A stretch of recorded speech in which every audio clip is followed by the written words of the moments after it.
கோட்டி எல்லாரும் உங்க பஞ்ச் டயலாக் என்ன?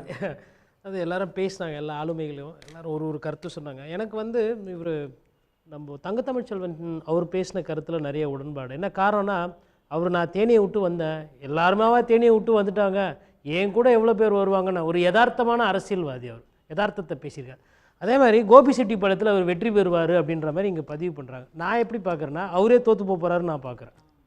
ஏன்னா அவர் 9 முறை ஜெயிச்சதுக்கு காரணம் கூட இருந்தது ரெட்டலை. உங்களுக்கும் எடப்பாடி பழனிசாமி அவர்களுக்கும் பிரச்சனை இருக்குது, பஞ்சாயத்து இருக்குது. ஆனால் ரெட்டலைன்ற ஒரு குதிரையில் உட்காந்து நீங்கள் சவாரி செஞ்சீங்க. இன்னைக்கு அந்த குதிரை இல்லாமல் நீங்கள் ஜாக்கியா இருந்து ஓடும்போது அந்த குதிரையோட இன்னைக்கு பலம் என்ன? இன்னைக்கு அது தெரிய வரும். அது தெரிய வரும் 2026 தெரிய வரும். அந்த குதிரையோட பலத்தில் எடப்பாடி பழனிசாமி தலைமையில் தானே இவர் ஜெயிச்சாரு. அவர் ஏ ஃபார்ம் பி ஃபார்ம்ல கையெழுத்து போட்டதுனால தானே ஜெயிச்சாரு. அப்போ இன்னைக்கு அந்த குதிரை இல்லாம செங்கோட்டையன் எடப்பாடி இல்லாம எடப்பாடி பழனிசாமி கோபி செட்டிப்பாளையத்துக்கு ஓட்டு கேட்க ஒரு சின்ன சந்தேகம் எனக்கு. கோபி செட்டிப்பாளையத்துக்கு எடப்பாடி பழனிசாமி அவர்கள் போய் ஓட்டு கேட்கல, தேர்தல் பிரச்சாரத்துக்கு வரல, செங்கோட்டையன் தோத்துட்டு போறா? இல்ல நீங்க இபிஎஸ் அவரை கடந்து போயிருங்க. நான் செங்கோட்டையனுக்கு ஓட்டு போட்டவங்க, ரெட்டைலைக்கு ஓட்டு போட்டவங்க எடப்பாடி பழனிசாமிக்கு போட்டாங்களா, செங்கோட்டையனுக்கு போட்டாங்களா? இந்த வாட்டி என்ன நடக்கும்னா, நீங்க பழைய வாட்டி கேட்டது ரெட்டைலைக்கு ஓட்டு போட்டாங்க, நான் திருப்பி அதை தான் சொல்றேன். இங்க தமிழகத்துல சின்னத்தை ஓட்டு பார்த்து ஓட்டு போடுறதுன்றது அதிகமா இருக்கு. அது சின்னத்தோட வசீகரம் இருக்கு. இந்த வாட்டி என்ன ஆகும்னா, அவர் நேசிச்ச 9 தேர்தலில் நின்ன சின்னம், அதுல ஒரு முறை ஜெயலலிதா அணியில இருந்த சேவல் சின்னத்தில் நின்னது வேணா இதுவா இருக்கலாம், மற்ற எல்லா நேரத்திலும் ரெட்டையில தான் நின்னாரு. அந்த சின்னத்துக்கு மவுசு போச்சுன்னு அவர் நினைச்சிருக்கலாமே. இல்ல அது என்ன ஆகுன்றது நான் சொல்றேன். சேகர் பாபுக்கு இது சென்னையில் நடந்து ஒரு வாட்டி தோத்தாரு. என் ராசா உனக்கு தான் ரெட்டையில போட்டாருன்னாங்க. அப்ப அவர் நின்னது சூரியன்ல. இதுவே கோபி செட்டிப்பாளையத்தை திருப்பி நடக்கும். என்னத்தா ஓட்டு போட்டிங்களா? ஆமா, இப்போ உனக்கு தான் ஓட்டு போட்டேன். எதுல தான் ரெட்டலையில இலையில தானே இப்போ தம்பி அப்படின்ட்டு போயிடுவாங்க. தலையை போட்டு சொரிஞ்சிட்டே இருக்காது. இது ஒன்று. ரெண்டாவது, சகோதரி சொன்னாங்க மிஸ்ஃபிட்டாக இருக்கும்னு.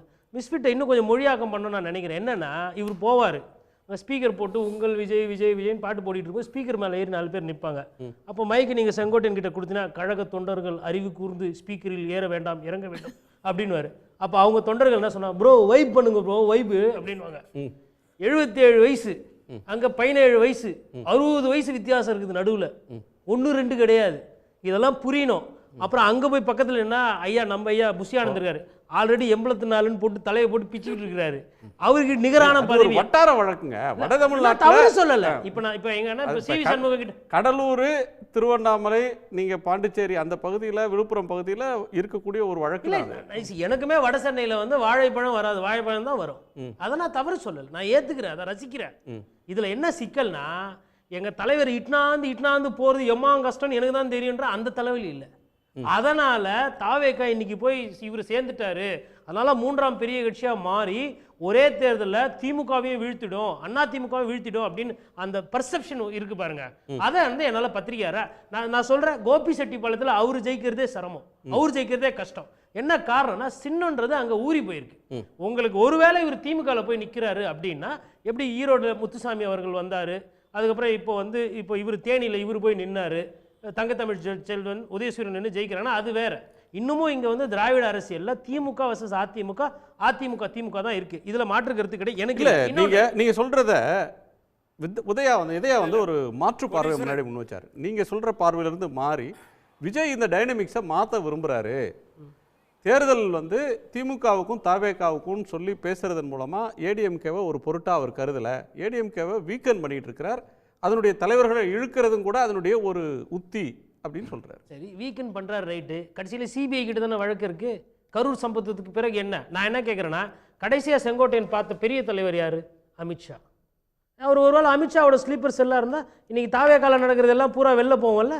இன்னைக்கு வந்து செங்கோட்டையன் மாதிரி ஒரு சீனியரை வந்துட்டு நீங்கள் ஒரு கூட்டணி பற்றி பேசுகிறீங்க, இல்லை ஒரு வியூகம் அமைக்கிறீங்க, வேட்பாளர் தேர்வு நடத்துறீங்கன்னா, செங்கோட்டையனை தவிர்த்து நீங்கள் நடத்தீங்கன்னா அதனால் வரக்கூடிய விமர்சனம் விஜய்க்கு பாதகமாக போகும், சாதகமாக போகாது. இப்போ இன்னைக்கு அவசரத்தில் அண்ணா ஓபிஎஸ்ஸே ஃபோன் பண்ணி, எப்பா என்னப்பா எப்படிப்பா இருக்க, என்ன வேற குரல் இல்லைப்பா, மாவட்ட செயலர் ஃபோனு நான் தான் வாங்கி பேசுகிறேன், என்னப்பா சொல்கிறாரு விஜய், நம்ம நிலைமை என்னப்பா இப்படின்னு பேசினா தாவேக்கோட உள் விவரங்கள் வெளியில் போவோமா போவாதா? இவரு அதற்கு பேர் போனவர். நிறைய விவகாரம் நடக்குது, அதனால வெளில போகுமா? கண்டிப்பா. இப்போ இவர் வந்து ஒரு டிரான்ஸ்ஃபார்மர் இருக்கிறவங்க வெளில சொல்ல மாட்டாங்களா? அங்க இருக்கிறவங்க எல்லாம் அந்த கட்சியில 40 வருஷம் இருக்காங்க. அது கரெக்ட். நெறியாளர் நீங்க சொல்றது கரெக்ட். 3 வருஷத்துல 3 கட்சி மாறினவங்க அந்த கட்சியில இருக்காங்க சார். ஆமா, அது இன்னும் வேகமா போகும். ஏன்னா எல்லாரையும் வந்து விஜய் அவர்கள் சந்தித்து பார்க்க முடியாது. இவருக்கு கொடுக்கப்படுற பதவி என்ன? கட்சி ரகசியம். இப்ப அது தாண்டி பிஜேபி உடைய ஸ்லீப்பர் செல்லா உள்ள போயிருக்காரு. எனக்கு அந்த சந்தேகம் இருக்கு ஒரு பத்திரிகையாளரா. நீங்க அதை எப்படி மறுக்க முடியும்? இப்போ அமித்ஷா நாளைக்கு ஃபோன் பண்ணா செங்கோட்டையன் ஃபோன் பேச மாட்டாரா? ஃபோனே காட்டுவாங்க இவங்கெல்லாம். விஜய் பேச மாட்டாரா? விஜய் பேசுவார், ஆனால் அதை வெளியில் சொல்ல மாட்டார். ஆனால் செங்கோட்டையன் சொல்லுவார், அவர்கள் அழைத்தார்கள், நான் சென்றேன், ஒன்றிணைக்கணும் நாங்கள். அது இல்லை அதிமுக சொன்னீங்களா, அது தோல்வி ஆயிடுச்சு, இப்போ என்டிஏவை ஒன்றிணைக்கிறேன்னு கூட சொல்லுவார். அதனால் இது வந்து எங்கே போகுன்றது தெரியாது. இன்றைய தேதியில் என்னன்னா செங்கோட்டையன் அவர்களுக்கு இது நஷ்டம், விஜய் அவர்களுக்கு இது லாபம். கூட்டி கட்சி பார்க்கும்போது ஒரு எம்ஜிஆர் காலத்து அரசியல் ஆளுமை தாவேக்கான்ற ஒரு சிறிய கட்சியில் போயிட்டு அவர் தன்னை எங்கே நிலைப்படுத்திக்க போறாருன்றது ஒரு கேள்விக்குரிய. உடனுக்குடன் செய்திகளை தெரிந்து கொள்ள சன் நியூஸ் பெல் ஐகானை கிளிக் பண்ணுங்க.